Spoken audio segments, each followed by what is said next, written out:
Hello, my name is Rick. Welcome to my channel. In today's guitar lesson, I'm going to show you how to play the main riff to Bark at the Moon by Ozzy Osbourne.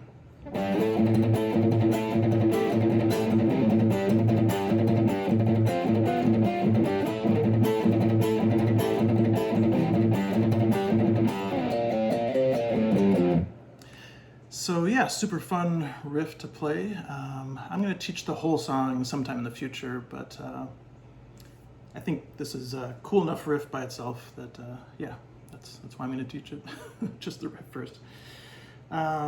So you have these, we'll call it 3-note power chords.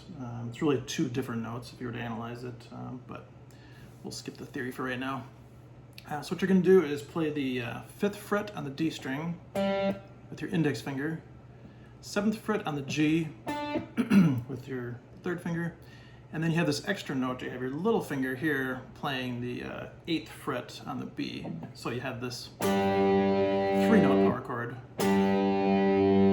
And that's how Jake E. Lee kind of plays this main riff here.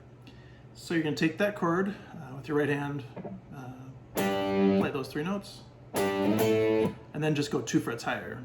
So pretty straightforward there. And here's, I'd say, where a good portion of the technique comes in, is with your right hand. You're doing that pretty fast. So what you want to do is, after this power chord, you're going to, with your picking hand, you're going to pick the open A string 4 times, alternate picking, so down, up, with a palm mute here. Make sure your hand is, kind of a stock heavy metal technique. So you're doing the power chord and then the 4 notes that are muted back and forth 3 times. So once you get to here,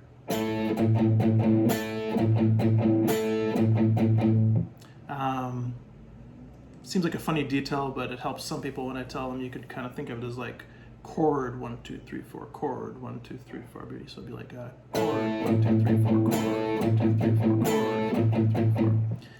Later on, you shouldn't have to even think about that at all, but that's helped some of my students, so feel free to try it if you want. So going back to here, make sure you play this chord first, though. So you're going. Sorry. So yeah, you're doing that. Let's see. And then here's an interesting chord that he switches to. You're going to take off this high note here, which is the 10th fret on the B, because that second chord you have there, just to go over that quickly, I think you know what it is, but 7 on the D, 9 on the G, 10 on the B. You're going to change that, take your little finger off, and you're going to retain the 7 on the D, the 9 on the G, but now you play 8 on the B. So you have those 3 notes instead of. And then that's when you really want to watch with your 3rd finger here on your fretting hand, is make sure it's not, bumping into the B string. Make sure the underside of your 3rd finger is not, bumping there. Kind of like when you first learn a C chord, and you're always, people are often bumping into the strings and getting, unwanted muted strings. So here, you go. And then breaking that down, you're doing a different amount, let's say.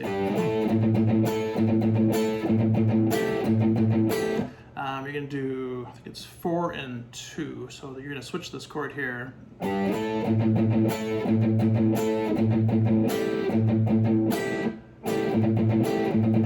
Yeah, let's see. So you're going to do that there. And then you're going to switch to, let's see.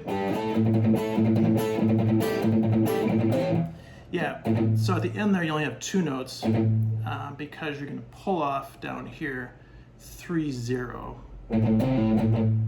So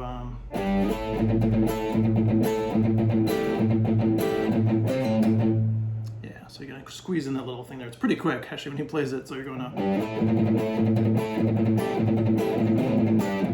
Yeah, and then you're on to this 5th fret here.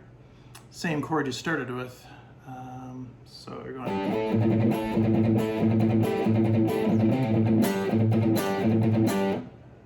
So you're going to do the same kind of idea. You're doing the chord, 4 notes, chord, 4 notes. And then it gets to this really stretchy part here. Yeah, it's I was gonna say it's challenging. It's also fun, I guess, too. Challenging and fun. So I'm just gonna show you the notes with the fingers first, and then we'll add in the right hand. So you're gonna want to use your little finger to play the 10th fret on the G here, and then your 3rd finger on the 10th fret of the D. And then what you're gonna do is you're gonna change to 9 on the D, but keep your little finger on that 10th fret of the G. And then you go down to here, the 5th fret on the D. Yeah. So let's see. And then there you're only going to be doing 2 notes in between each of those chords. Like, so it's like.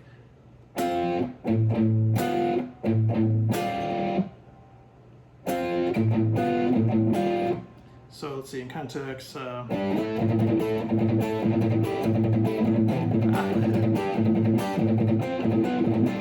yeah, after you're on this chord here, that's when you go to this part.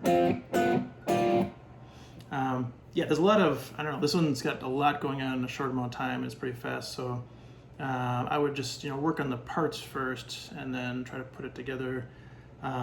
This might be a good one. I could think of, well, you could do this for any song, but I would say put on the original version of, of Jake E. Lee playing the Ozzy Osbourne song, and maybe put it, 3/4 speed.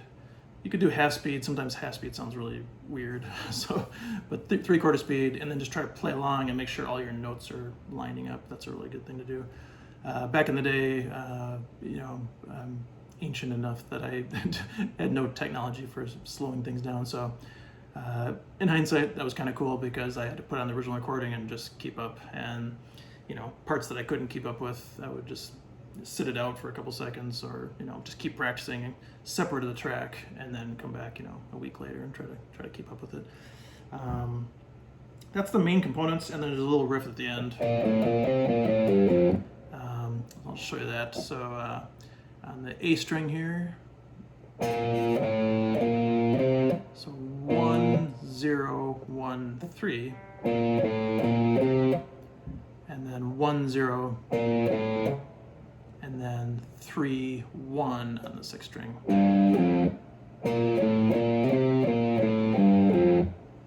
So I think I'm going to try to play the whole thing kind of medium speed, just so you can kind of discern where the changes are happening, and maybe a little better. This is a weird one for me, to be honest. It's if I slow it down, I actually might mess up. So let's find out. So let's see.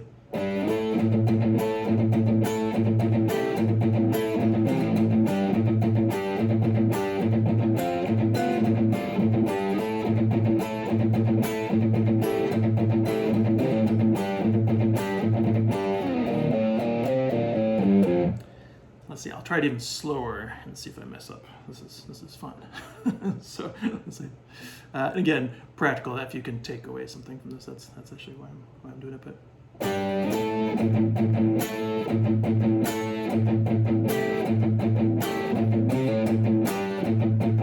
so yeah, that's weird. That's so strange. I'll try it again. I'm trying not to think so hard here.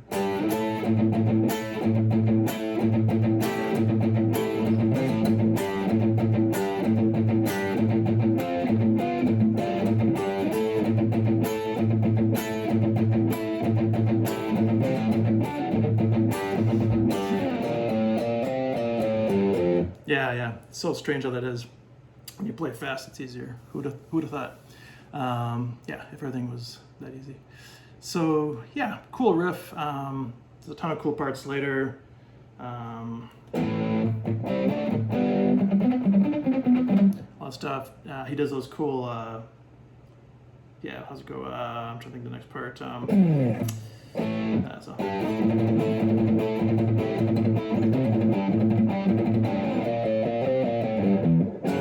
There's that.